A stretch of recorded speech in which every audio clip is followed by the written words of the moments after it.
여러분, 안녕하세요. 오늘 건강 강의를 맡은 강사 함윤희입니다. 오늘은 소리 없는 뼈도둑, 골다공증에 관해 알아보도록 하겠습니다.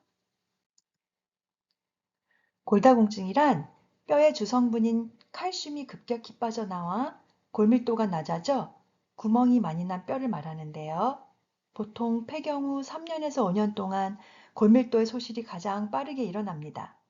특히 폐경기 이후 호르몬 변화로 인해 여성이 남성보다 골다공증에 걸릴 가능성이 더욱 높습니다. 소리 없이 찾아오는 병이라 하여 초기에 가볍게 보이지만 경미한 충격에도 쉽게 골절이 일어나 생명까지 위태로울 수 있는 아주 심각한 질환입니다. 골다공증은 골절로 인한 어깨, 목 통증, 갑작스런 허리 통증, 손목 통증, 발목의 잦은 골절, 줄어드는 신장, 고관절 통증 등을 유발할 수 있습니다.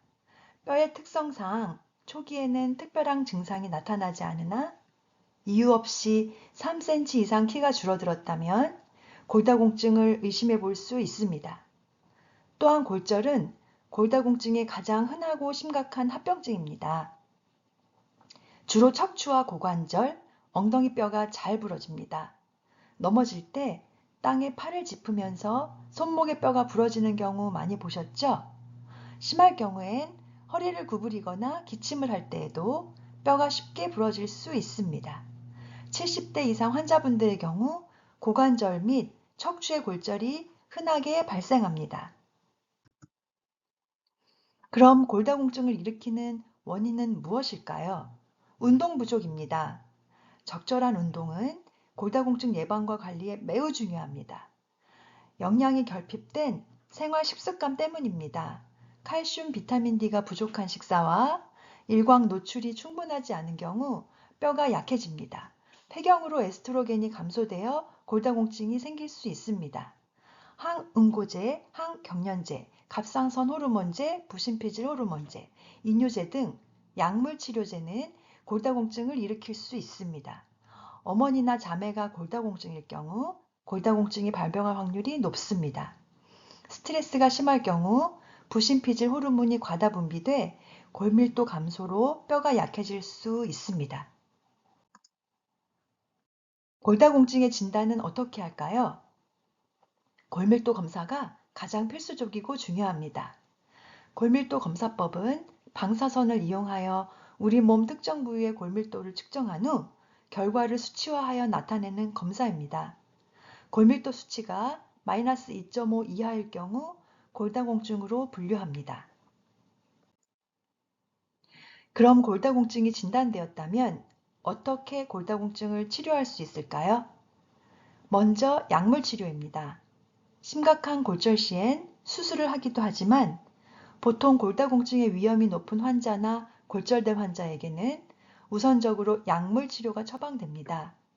골흡수 억제제, 비스포스포네이트, 골밀도를 증가시켜 골절률을 낮춰줍니다.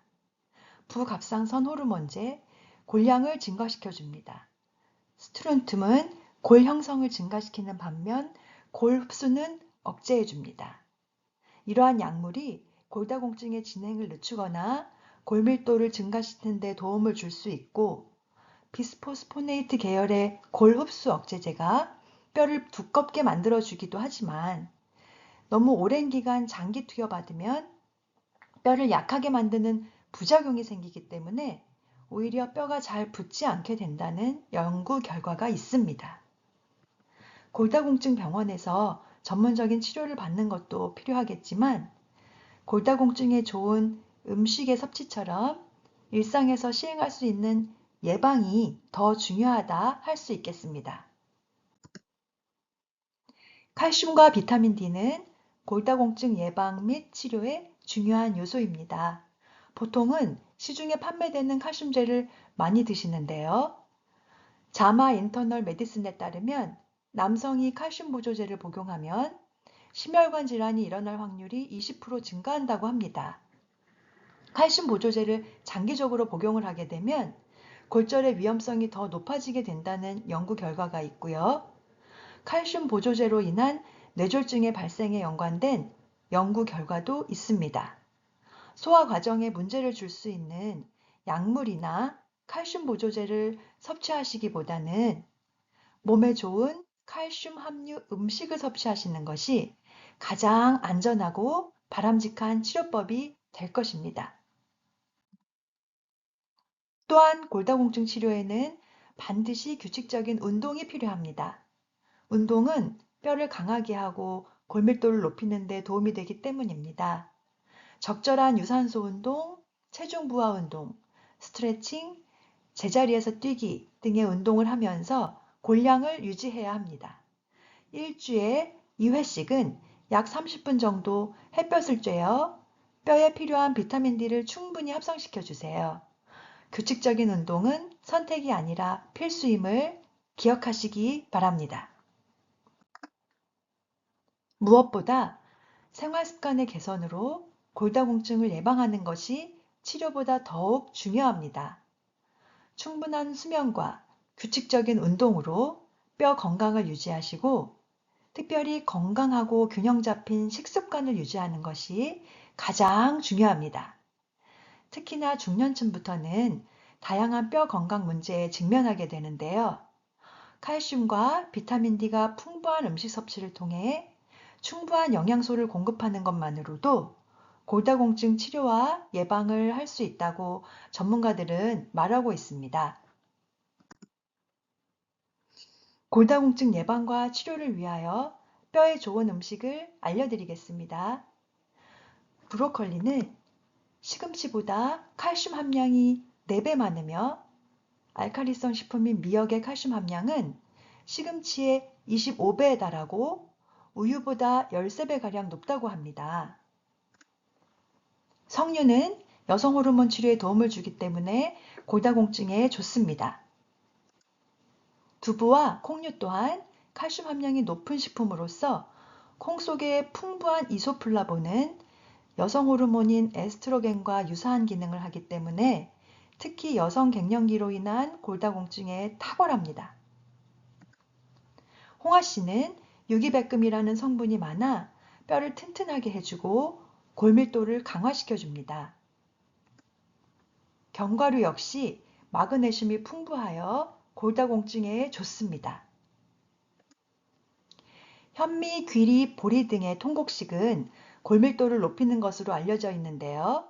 물론 칼슘도 중요하지만 골다공증을 해결하려면 피트산이라는 물질이 필요한데 이 피트산이 씨앗에서 많이 발견됩니다. 피트산염 섭취는 마치 항골다공증 약인 포시맥스와 효과가 거의 같다고 알려져 있어서 사람이 통곡식만 적절하게 섭취하여도 오히려 몸과 뼈가 더 튼튼해질 수 있습니다. 그래서 전 세계 대학과 정부의 권위 있는 보건관리 책임자들은 통곡식과 콩 종류를 많이 먹으라고 권장하고 있습니다.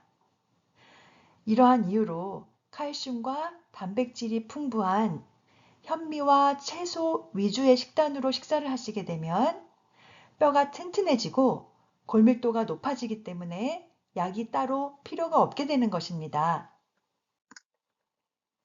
여러분, 마지막으로 뼈를 튼튼하게 하는 방법 한 가지만 더 알려드릴까요? 바로 몸과 마음이 비워지는 것입니다. 음식을 과하게 먹으면 오히려 뼈가 약해집니다. 뼈가 약해져 가고 있을 때 뼈에 좋다는 무언가를 더 섭취하려 하지 마시고 뼈에 좋지 않은 음식을 끊어보시는 것이 더 좋겠습니다. 짧은 시간 단기 금식을 하시는 것도 좋은 방법입니다. 장기간 금식은 절대 추천드리지 않습니다. 뼈가 부러졌을 때 하루나 이틀 정도만 물을 충분히 드시면서 금식을 하신다면 척수와 혈액이나 몸의 수액들이 깨끗해지면서 부러진 뼈가 깨끗하게 더 잘 붙게 됩니다. 금식이 어려우시다면 채식 식단의 두 끼 식사로도 뼈가 훨씬 더 튼튼해질 수가 있습니다. 실제로 몇 해 전에 골다공증이 심하셔서 허리 쪽 뼈가 금이 가고 부러져 평생 누워 지내셔야만 하는 82세 되신 환자분이 천연치료요양병원에 입원하셨었는데요. 거기에서 채식으로 균형지게 제공되는 아침, 점심을 드시고 저녁은 안 드셨더니 어느 정도의 기간이 지나니까 일어나셔서 다시 활동을 하시게 되셨답니다. 숲에서 산책도 하시고 나물도 캐실 정도로 회복이 되셔서 수년이 지난 지금까지도 건강하게 생활하시고 계신답니다.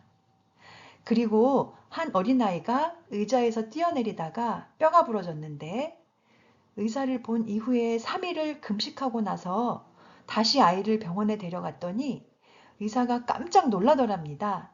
뼈가 염증 하나 없이 굉장히 잘 붙었다고요. 만약 이때에 기름진 음식을 많이 먹는다면 뼈가 붓는 것이 더디고 염증이 생길 위험이 있어서 더 좋지 않겠습니다. 의학적으로 암, 당뇨와 같은 질병도 그렇듯이 골다공증도 치료 기간, 즉 세포가 새롭게 다시 태어나는 기간은 적어도 2년 이상 걸린다고 합니다. 약물은 빠른 치료 효과를 보여줄지는 모르지만 그에 동반되는 부작용들이 많이 있기에 부작용 없이 안전한 치료법은 천연 치료법이 되겠습니다.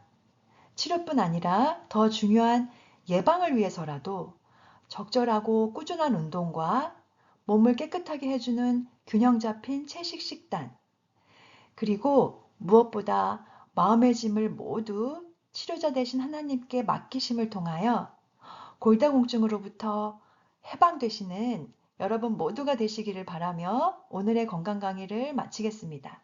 감사합니다.